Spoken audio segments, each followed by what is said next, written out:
Смотрите сериал «Как чашка за чашкой строилась Starbucks» на Redline TV. Спонсор – проект Wise Deposit. Международная система взаимного финансирования, в которой люди добровольно взаимодействуют между собой с целью оказывать и получать финансирование от других участников системы. Система работает по принципу современной, улучшенной кассы взаимопомощи, надежность которой обеспечивают график выплат и защита вкладов адаптацией.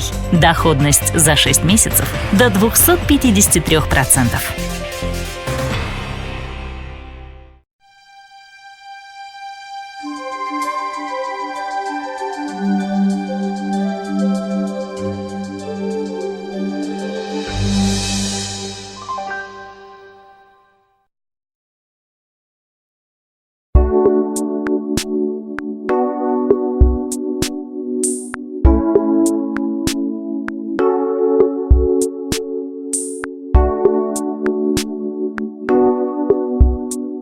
Иногда искренность убеждает лучше бизнес-планов. Первым посторонним инвестором Il-Giornale стал Рон Марголис, в некоторых отношениях наименее вероятный из всех возможных. Рон – врач, вложивший часть своих сбережений в акции на бирже. Оставшиеся он вкладывал в маленькие рискованные новорожденные компании, в основном принадлежащие людям, которых он знал и кому доверял. Когда я обратился к нему за деньгами, мы совершенно не знали друг друга. Шерри была знакома с его женой, Кэрол, по каким-то профессиональным вопросам.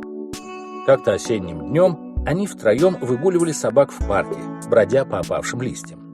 У Кэрол был маленький ребенок, Шерри была беременна, а Рон специализировался на акушерстве, поэтому разговор почти все время вертелся вокруг малышей.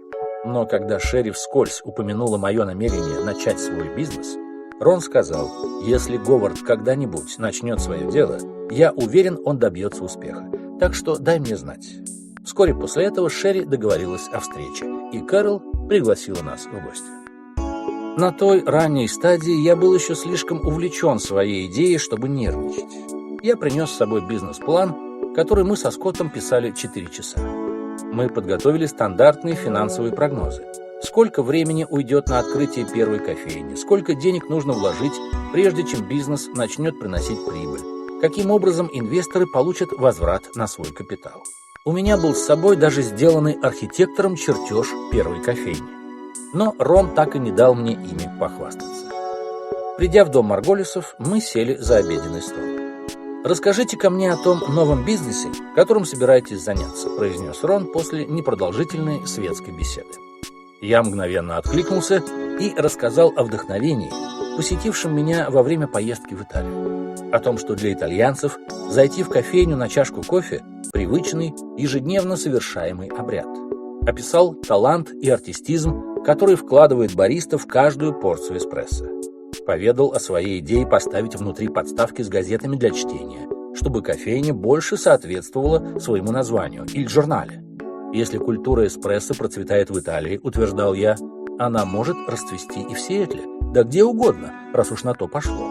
Я продолжал говорить, все больше и больше воодушевляясь, как вдруг Рон прервал меня. «Сколько вам нужно?» «Сейчас я собираю начальный капитал», — ответил я, начиная раскладывать свои бумаги. «Давайте я покажу вам финансовые планы». «Не надо», — сказал он, отмахиваясь от документов.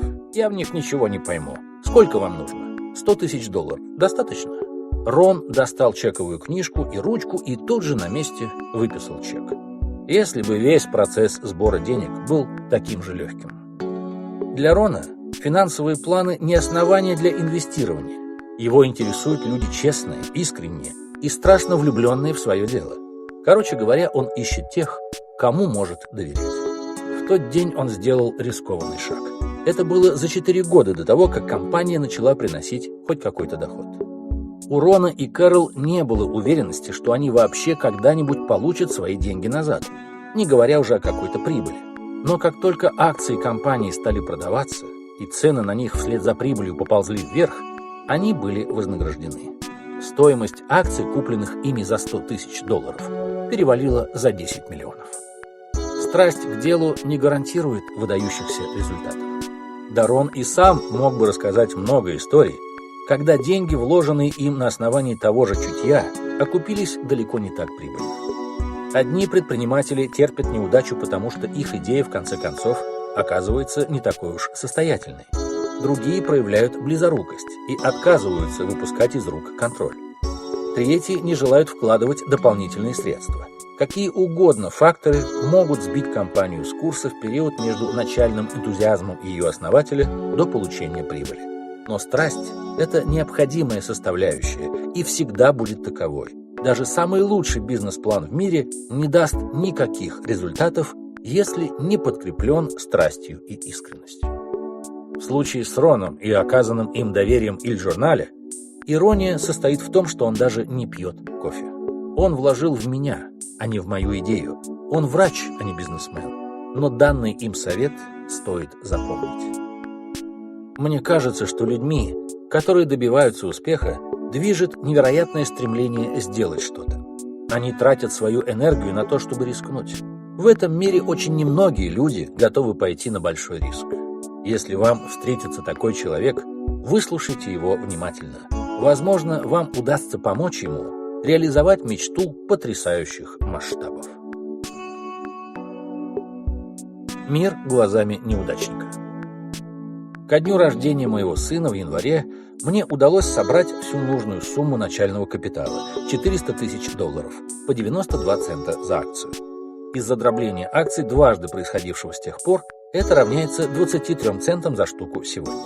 Основная сумма была предоставлена Starbucks и Роном Марголесом.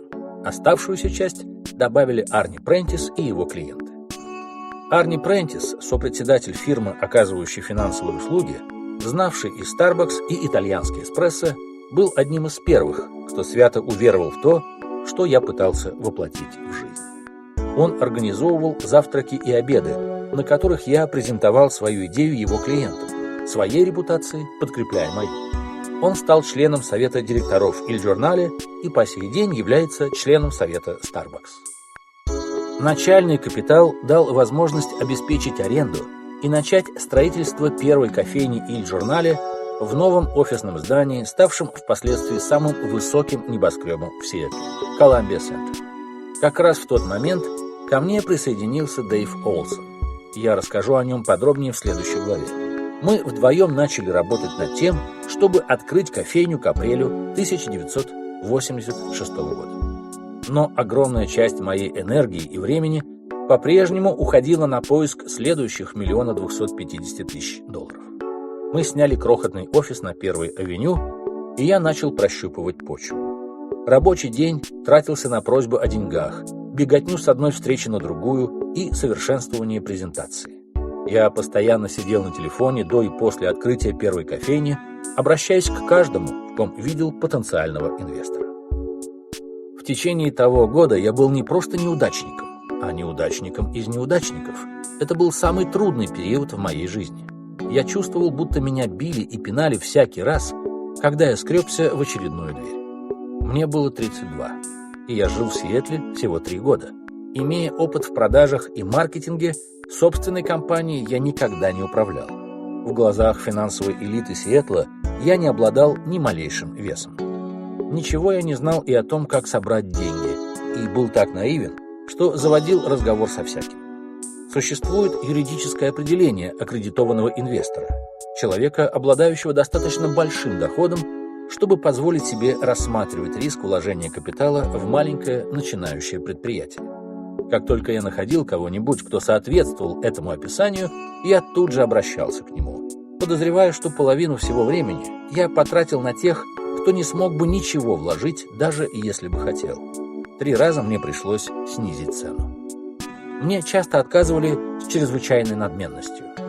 Когда я учился в старших классах, однажды летом мне пришлось работать официантом в ресторане дачной деревни в горах Кэтскилл. Я помню, как грубо обращались со мной некоторые посетители. Они были бесцеремонны и требовательны, и мне приходилось бегать туда-сюда и лезть из кожи вон, чтобы ублажить их. А потом, уезжая, они оставляли на чай какие-то гроши. Будучи ребенком из бедной бруклинской семьи, я решил, что богатые все такие.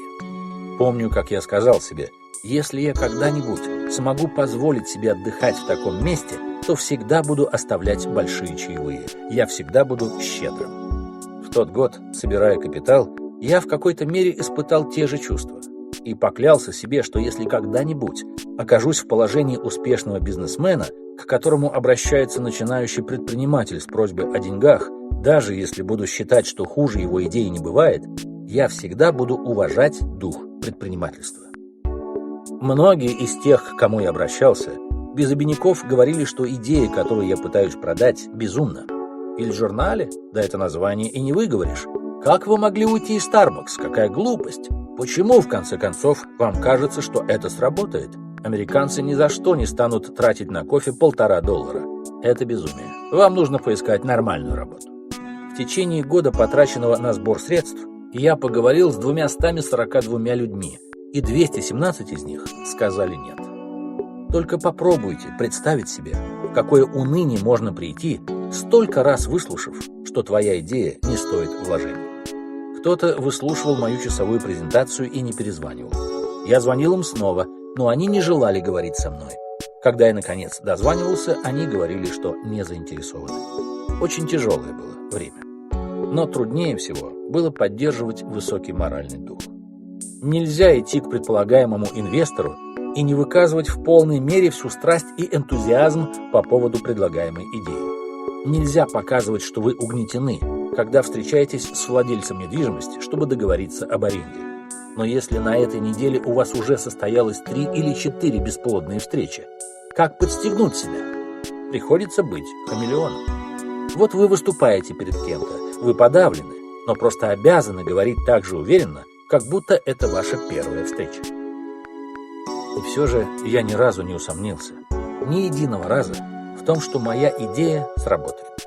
Я был искренне убежден, что самая соль ощущений, связанных с итальянским эспрессо, ощущением близости, артистизма и ежедневного общения с клиентами, была ключом к тому, как научить американцев ценить прекрасный кофе. Не думаю, что, когда я начинал, у меня были хоть какие-то способности к выпрашиванию денег, раз уж я так долго не мог добиться цели. Однако со временем я стал гораздо лучше проводить презентации и предугадывать возможные возражения и вопросы.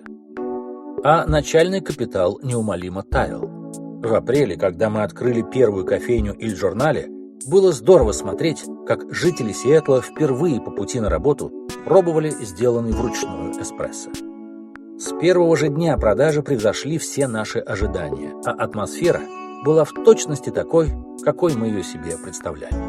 Но до того момента, когда предприятие принесет первую прибыль, было еще далеко. А между тем, нужно было платить за аренду и нанимать служащих, растрачивая деньги, которых еще не было. В конце каждого месяца возобновлялись сомнения, удастся ли продержаться, потому что деньги ниоткуда не поступали, вопреки моим первоначальным надеждам. Временами мы даже не были уверены, сможем ли выдать зарплату или оплатить аренду. Мы с Дэйвом Олсоном сидели и спрашивали друг друга, кому ты хочешь заплатить на этой неделе. На самом деле мы ни разу не задержали зарплату, но иногда подходили к этому угрожающе близко. Люди, окружавшие меня, верили, что я найду выход, а их уверенность укрепляла мою решимость. Шансы на то, что мы выкарабкаемся, были очень малы. Инвесторам пришлось запастись недюжинным терпением.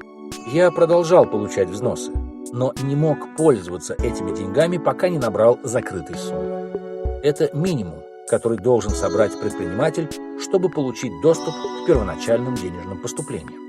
В моем случае нельзя было пользоваться ни единым центом до тех пор, пока гарантированные инвестиции не составили $900 000.